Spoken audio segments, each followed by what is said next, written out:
Hola de nuevo.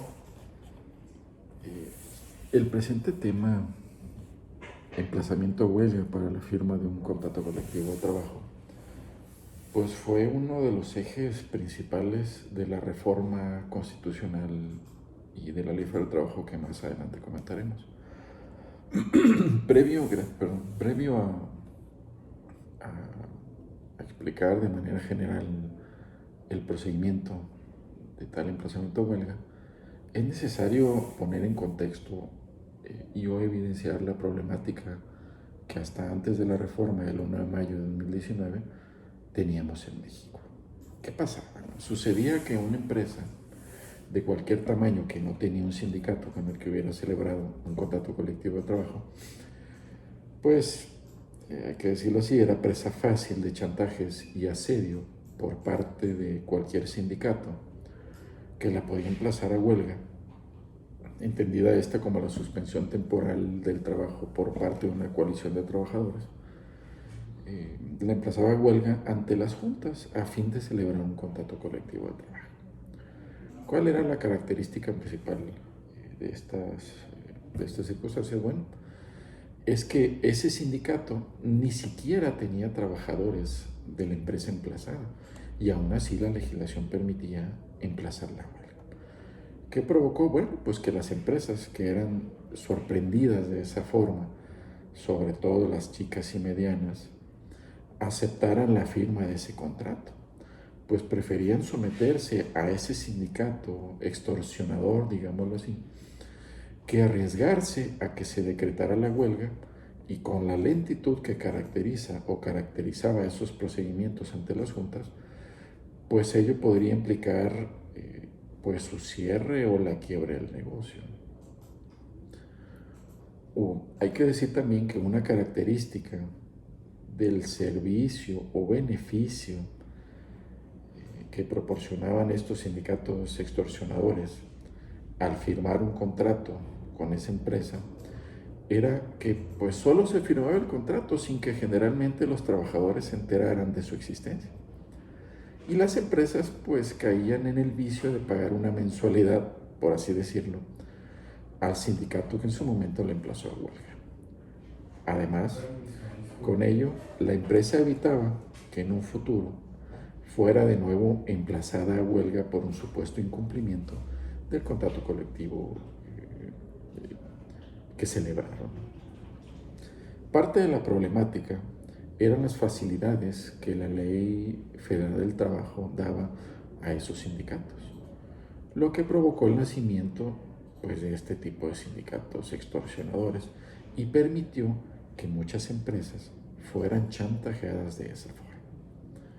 Hay que decir que teniendo en mente estas lagunas de la Ley Federal del Trabajo, algunas entidades federativas trataron de paliar tales circunstancias como por ejemplo a través de decretos emitidos por el Ejecutivo en el que trataban de imponer requisitos mínimos a esos sindicatos a fin de evitar tales chantajes, como por ejemplo en la Ciudad de México se trató de imponer un requisito a los sindicatos y solo se daría trámite al emplazamiento a huelga para la firma de contrato colectivo de trabajo si previamente probaban tener trabajadores afiliados de la empresa emplazada a huelga. Sin embargo, tales decretos fueron declarados inconstitucionales, pues no podían, mediante esos mecanismos, agregar requisitos para emplazar a huelga en una empresa que no estuvieran expresamente previstos en la ley federal del trabajo.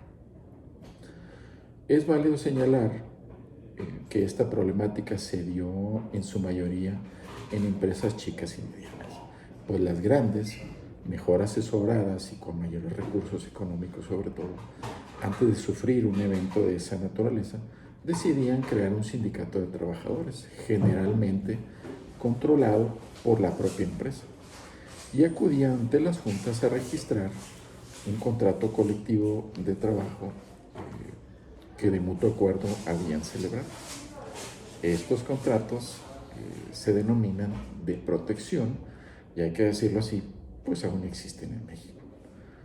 Lo anterior impedía que, según se dijo, un sindicato acudiera ante la Junta a emplazarlas a huelga, pues la Ley Federal del Trabajo establece, y lo sigue, es norma vigente, que al existir un contrato colectivo de trabajo previamente registrado, el emplazamiento de huelga para la firma de un contrato colectivo no es procedente, sino que debe seguirse otro procedimiento denominado titularidad del contrato colectivo de trabajo, tema que hablaremos en otra ocasión.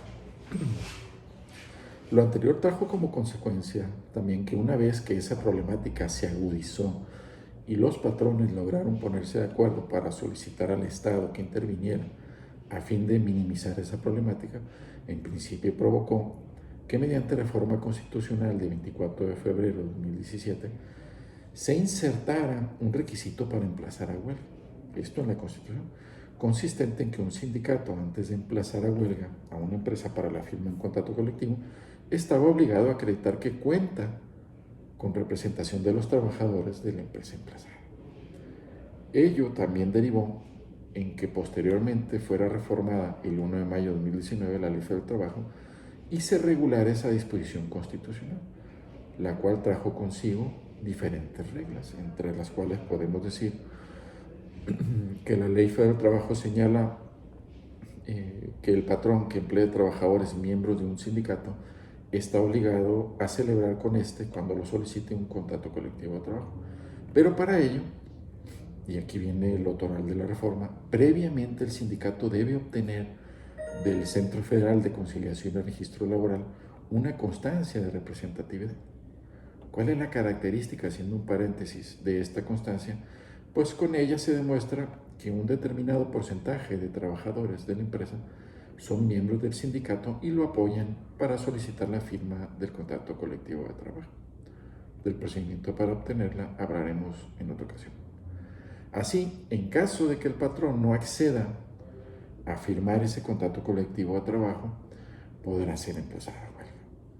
Dicho lo anterior, y para entrar en materia, el procedimiento de huelga para la firma de un contrato colectivo de trabajo es el que sigue y veremos que dentro de lo que cabe, pues aparentemente es muy sencillo. El emplazamiento de huelga debe tener alguno de los objetos previstos en la Ley Federal del Trabajo, como por ejemplo, obtener la firma de un contrato colectivo de trabajo. También la suspensión del trabajo solo puede decretarla la mayoría de los trabajadores de la empresa. De ahí que decretada la huelga, el patrón puede pedir su inexistencia si no se cumple ese u otro requisito, para lo cual tiene 72 horas.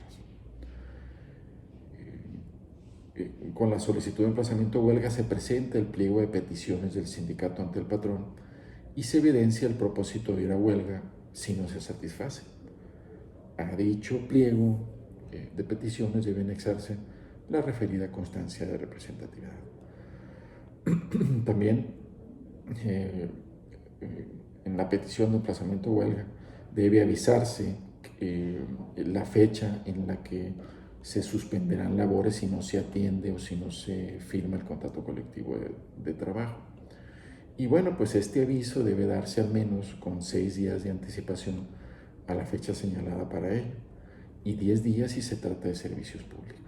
A este periodo entre que se avisa y se decreta la suspensión de labores se le conoce como periodo de prehuelga y durante este el Centro de Conciliación podrá intervenir para tratar de que las partes concilien, periodo que puede emplearse a petición de las partes 30 o más días si además el tribunal ante el que pueda someterse el conflicto así lo determina. El patrón se emplaza en 48 horas y tiene el mismo tiempo para contestar el escrito de emplazamiento. Bueno, si las partes no convenian, o en este caso pues no se firma el contrato, pues estalla la huelga y se suspenden labores, salvo, y esto es importante, las necesarias para que la empresa y la maquinaria no se dañen. Esto es importante porque el legislador está preocupado porque aun y cuando los trabajadores tengan derecho a ejercitar digámoslo así, pues este derecho, pues ello no debe ser motivo para que una empresa cierre, ¿no? Y se dañen otras fuentes de empleo. También el procedimiento señala que estallada la huelga, esto ya lo dijimos, el patrón puede promover un incidente de inexistencia o ilicitud de la huelga según los requisitos que estime se cumplen, para lo cual, ya lo dijimos, tendrá 72 horas. También el procedimiento señala que para que la empresa demuestre que la mayoría de trabajadores de su empresa a los que se les aplique el contrato colectivo no apoyan la huelga, puede ofrecer la prueba de recuento, que consiste en que los trabajadores emiten su voto personal, libre, secreto y directo. Y con ello, pues el patrón tratará de demostrar que la mayoría de ellos pues no apoya la huelga. Si el tribunal declara la inexistencia de la huelga, porque no se reúnen algunos de los requisitos, por ejemplo, no es apoyada por la mayoría de trabajadores, pues fijará un plazo de 24 horas para que los trabajadores regresen a sus labores. Y si no lo hacen, se darán por terminadas las relaciones laborales con esos que no regresen, sin responsabilidad para el patrón. Ahora, si la huelga se declara ilícita, se dan por terminadas las relaciones. Si las partes someten el conflicto a decisión del tribunal y éste señala que la huelga es responsabilidad del patrón, lo obligará a cumplir las peticiones en cuanto sean procedentes. Aquí se abre un paréntesis y hay que decir que este tema es delicado, pues según las particularidades de cada asunto es posible dar alcance a esa expresión. En ese sentido, si el tribunal declara que la huelga es responsabilidad del patrón, pues ordenará que pague los salarios dejados de percibir por los trabajadores que suspendieron labores.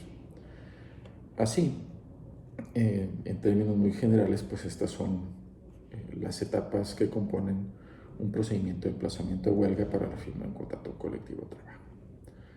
Hay que decir también que, sabedor de esta problemática de chantajes, el legislador estableció algunas sanciones, como por ejemplo que un sindicato puede perder su registro cuando sus dirigentes, apoderados o representantes incurren en actos de extorsión contra los patrones, exigiéndoles un pago en dinero o en especie para desistir de un emplazamiento a huelga o abstenerse de iniciar o continuar un reclamo de titularidad de contrato colectivo.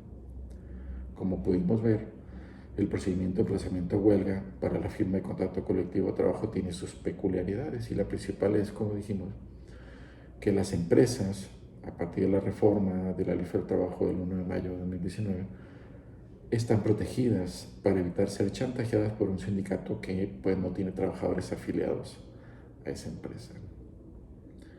Bien, hasta aquí algunas breves notas respecto al procedimiento de emplazamiento a huelga para la firma de contrato colectivo de trabajo. Gracias y hasta pronto.